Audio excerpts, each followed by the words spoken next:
Okay, good day mga ka-technician. Ayan, so may isi-share lang ako sa inyo na isang TV. So hindi muna aircon ang ginawa natin. Ayan, so yung TV na ito, may sound siya pero wala siyang picture. Ayan, ito. Yan. So nabubuhay yung backlight pero wala siyang image and may sound siya. Yan. Yan. So subscribe na lang, JDL Electronic Service Center.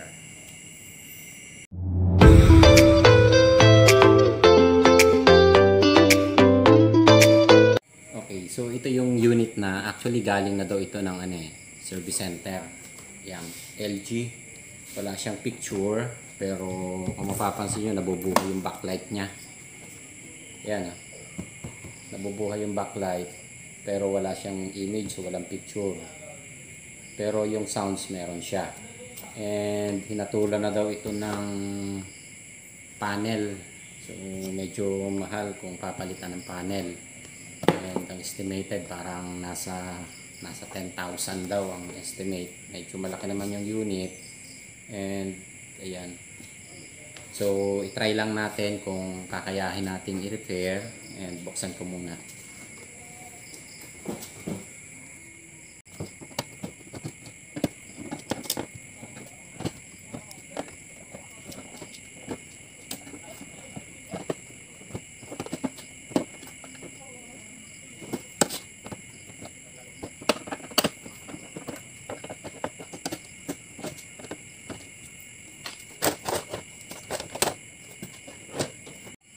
Okay yan. So base kasi dun sa may-ari, meron na daw itong tinanggal na parts sa loob. Ayan. So may nakanote kasi dito na no, may tinanggal ng parts sa panel board, T-con and panel ang defect. So service out na siya. So ito yung board pero sabi nila dito daw sa part na ito. Yan, sa loob. So hindi nila napaandar, kinalikot daw itong loob na ito. And dito sa main wala naman akong nakitang tinanggal o hininang. Sa power supply wala rin. So ayan, ito yung sinasabi nila na meron daw ditong parts na tinanggal. And i-check ko na lang muna. So ito yung section na tinanggalan daw ng pyesa, pero i-check ko na lang muna ito. Yan. Tignan natin yung speaker.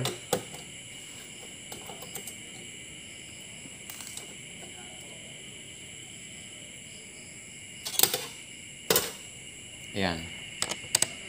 So tingnan natin kung may focus ko.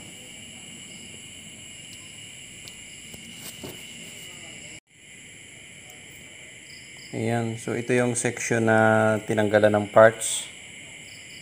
Ayan. Isa. And ito. Ayan. Pero wala pa ring picture. Ito yung ginalaw nila doon sa board. Ayan. Yung R162.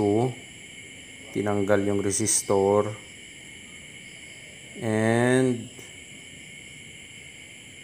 yun, isa na yan, R163. Ayun, hindi ko alam kung bakit tinanggal, pero titingnan ko na lang ito kung bakit, kung anong naging problema. Yan.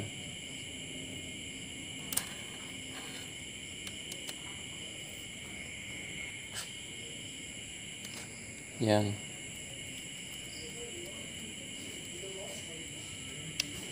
Eto, yan yung tinanggal, R163. Hindi ko alam kung bakit nila tinanggal, pero i-check ko na lang.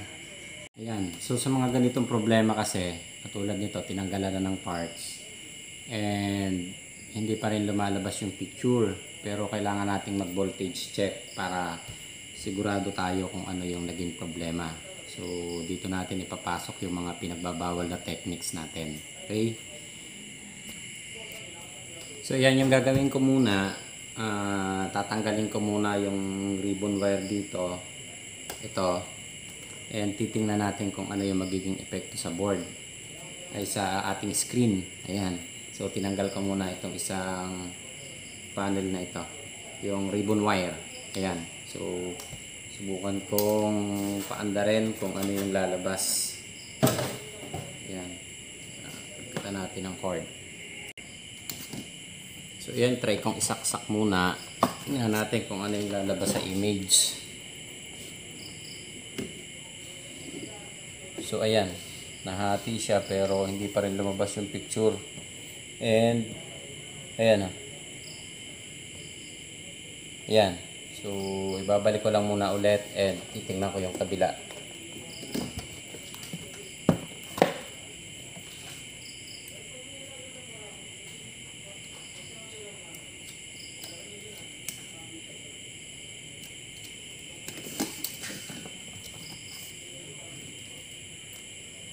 Yan. Ayun. So, lumabas naman siya maliwanag and ito yung kabila naman ang nagkaroon ng black. Ayan. And ang susunod natin yung tatry nating mag voltage check. Kasi mukhang wala dito sa T-con yung naging problema natin. Ayan.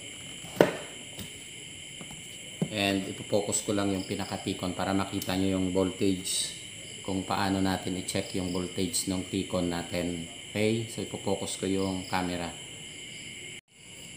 So ayan, i-check natin. So iset natin ang tester natin sa DC voltage. Ayan.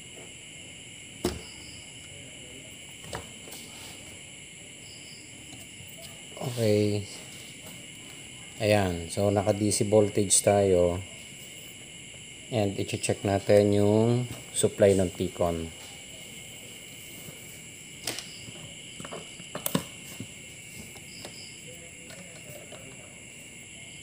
Ayan, so ito mag-ground lang tayo sa body, so body ground naman ito. And ayan.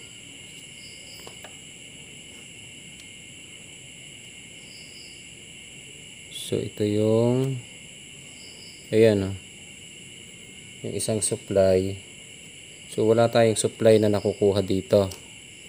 And ayan so buhay yung unit natin.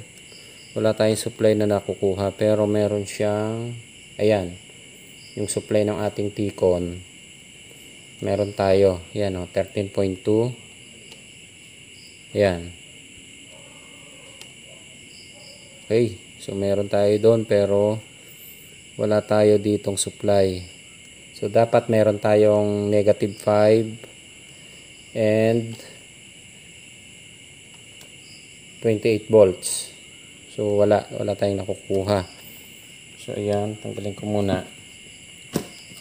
So may ang ganitong problema kasi kapag kaganyan, so maaaring sira nga talaga yung T-con or doon sa panel. So maaaring may shorted tayo. So subukan natin munang tanggalin tong isang ribbon wire ulit. Ayan, para makita natin kung nasaan ang shorted. Ayan, so sinaksak ko na ulit siya. Ayan, nabuhay na siya. And ito pa ulit yung ating 13 volts o yung 12. So ayan, wala pa rin. So fluctuated yung supply niya. Ayan 1.6 and bumabagsak siya. And ayan, so yung negative 5 natin, ayan, so fluctuated supply pa rin siya. Ayan hindi siya mag-steady. Ayan negative 3, then nagsisiro siya. Ayan, so eto, tinanggal ko na yung isang ribbon. So subukan kong tanggalin yung kabila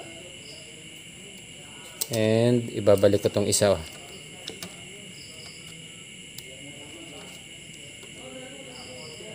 Ayan, so binalik ko na isang ribbon. Okay, So, saksak ulit.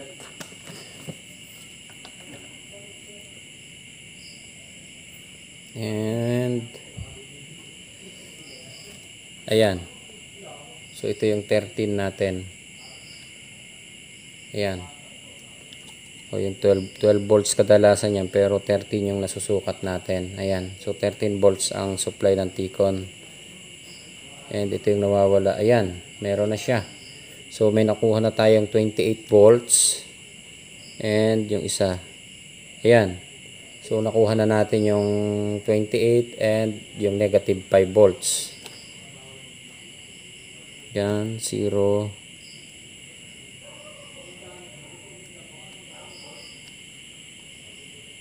Ayan. So, ang problema natin, nasa panel talaga. Ayan. So, dito sa kaliwang side na ribbon wire, meron siyang shorted. Kaya lang, paano natin matatanggal yung shorted na ito? Actually, nasa panel talaga ang problema. So, ito yung sinasabi nating ilalabas natin ulit yung pinagbabawal na techniques natin. Yan. So, hindi ko na muna ibabaliktad sa voltage checking tayo magbe-base. Okay? So, saglit. Ayan. So, sa ganito kasi problema, mahirap hanapin yung shorted. So, ang gagawin natin, so nakita naman natin na ang shorted nanggaling dito dahil nabuhay na yung supply ng 28 at yung negative 5 volts. So, ang gagawin natin ngayon, gagamit tayo ng yung ginagawa natin na kakalangan muna natin. So, ayan, dahil wala akong makitang tape, ito na lang gagamitin ko. Ayan, so gumupit na lang ako ng kapirasong tape dito.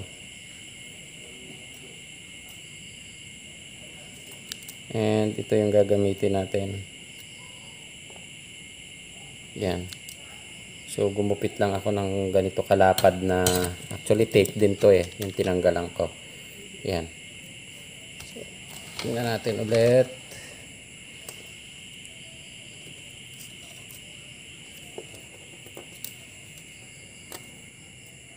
Yan.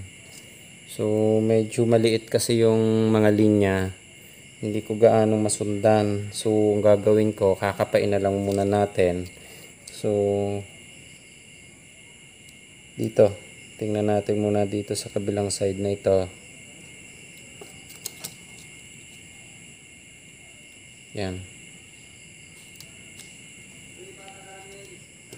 Okay. So, isaksak ulit natin and tingnan natin yung supply kung nagkaroon ng pagbabago.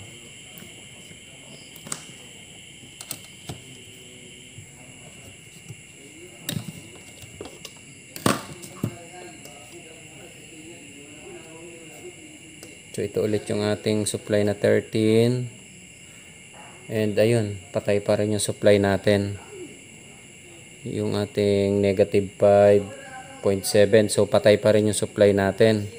So, wala dito sa ilagay natin. So, subukan nating mag-adjust ng isa. Yan. So, dito tayo sa kabila.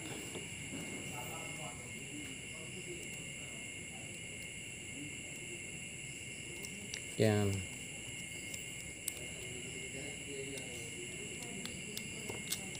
Okay. So, saksak ulit natin. Check. Ayan. So, ito pa rin. Ayun.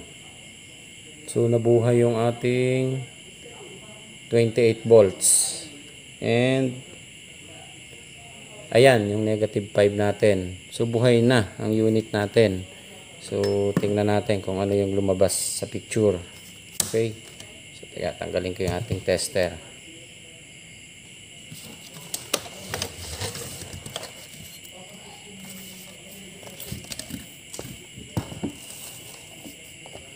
Ayan.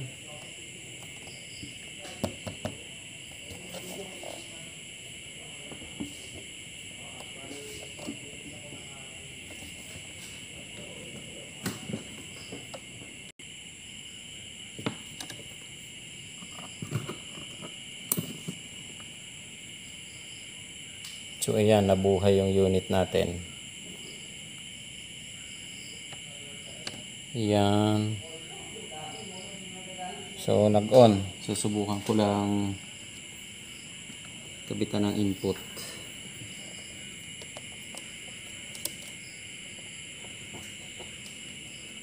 Ayan. So okay na yung unit natin. And ayan. So sa mga ganito kasing problema, so wag muna nating hahatulan, siguro katulad nito nahatulan na ng panel and parang pa-check na lang ulit dito or nag second option na lang yung customer o ayan. So ito yung nakita natin na problema.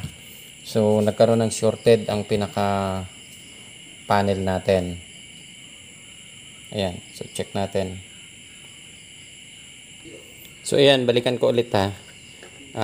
Ayan, para masundan nyo. So ground lang naman itong isang tester natin o body ground, yung ating test prod.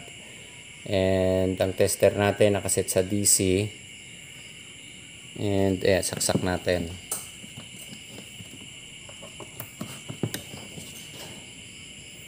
Yan. So may dalawang voltage requirements, tatlong voltage requirements kasi ito kadalasan. So yan na yung common na ginagamit o ginagawa natin. Yan. So ayan, nabuhay na yung unit. And ito, yung parang fuse na ito. Ayan. So ito yung supply natin.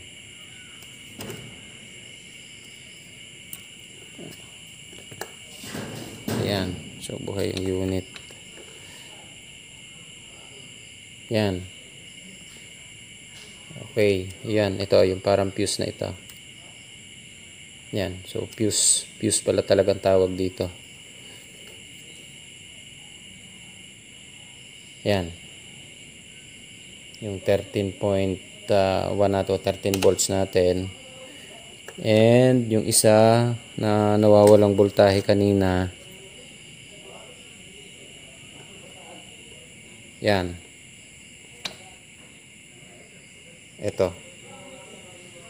Yan, yung 28 volts. And yung ating negative 5 volts.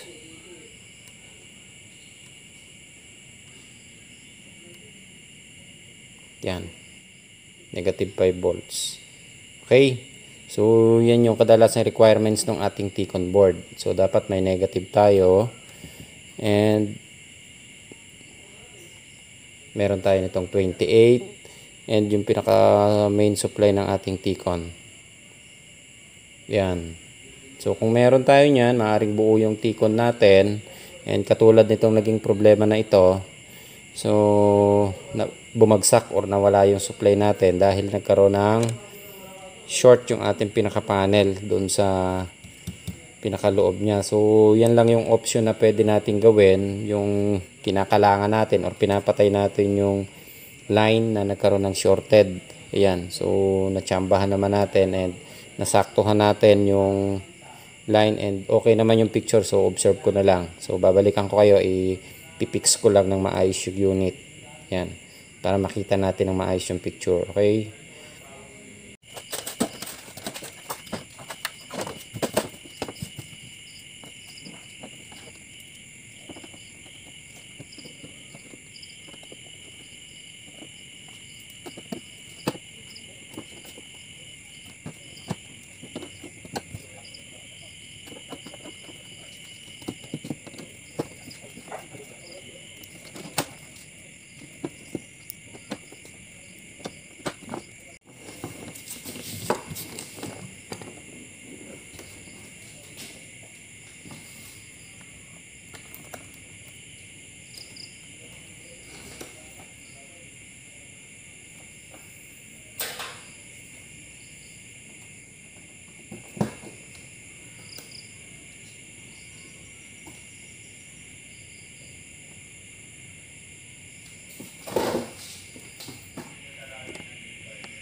So ayan, okay na yung unit na ginawa natin. So sa picture, okay naman yung naging resolution niya. Yan. So, i-off ko muna. Yan. So, okay naman yung naging resolution ng picture and wala naman siyang naging epekto dun sa yung tinanggal na resistor niya. So, nag-normal naman siya. Yan. Okay. So, okay na. Nakasolve na tayo ng isang problema. So, ganun lang kasimple. So, pagka mga ganito, i-separate lang muna natin. Check muna natin yung T-con. So, yun yung voltage requirements na kailangan. Yung supply ng T-con, usually 12 volts to 13 volts.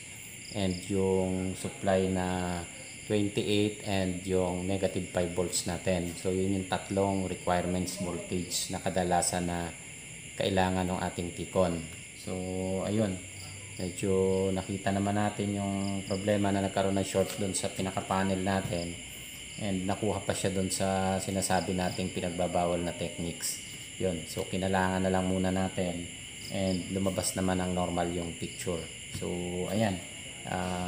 Dito na lang. And okay. So, baka bukas tayo maglabas ulit sa aircon natin. Ayan. So, ibaba ko muna. Yung aircon natin kasi, ito yan. No? Yung isang nakasetup namin na problema. Yan.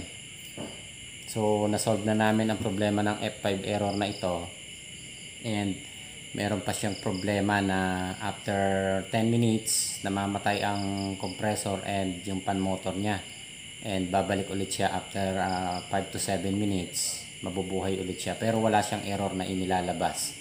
So, iyan yung isusunod natin. Ayan. So, nakaset up na naman yan. And, na-check na rin namin kanina. So, ayan.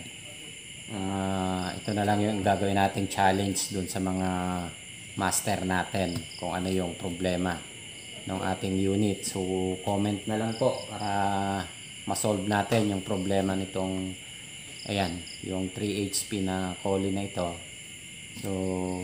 So na ano na yon, yung F5, lumabas yung F5. Actually bago na ang ano nito, pan motor, bago yung main board, bago yung pinaka PCB board niya, pinalitan na rin, bago rin yung ating sensor. So napalitan na lahat. Pero napalabas pa rin yung F5 and na-solve namin yung F5 na yun. Ngayon ang problema naman, binalik yung unit ngayon, wala naman siyang lumabas na F5 pero aandar si compressor mga 5 minutes, then mamamatay after 5 to 7 minutes, mabubuhay ulit siya. So ganun lang. So hindi niya mapalamig ng diretso ng maayos yung pinaka-room natin. Yan. So ito yung susunod natin siguro bukas and i-discuss natin. Ayan. So challenge ito doon sa mga magagaling na master natin kung anong problema. Ayan. So, papakita natin ito bukas. So, sundan nyo na lang yung video natin. Okay? Ayos.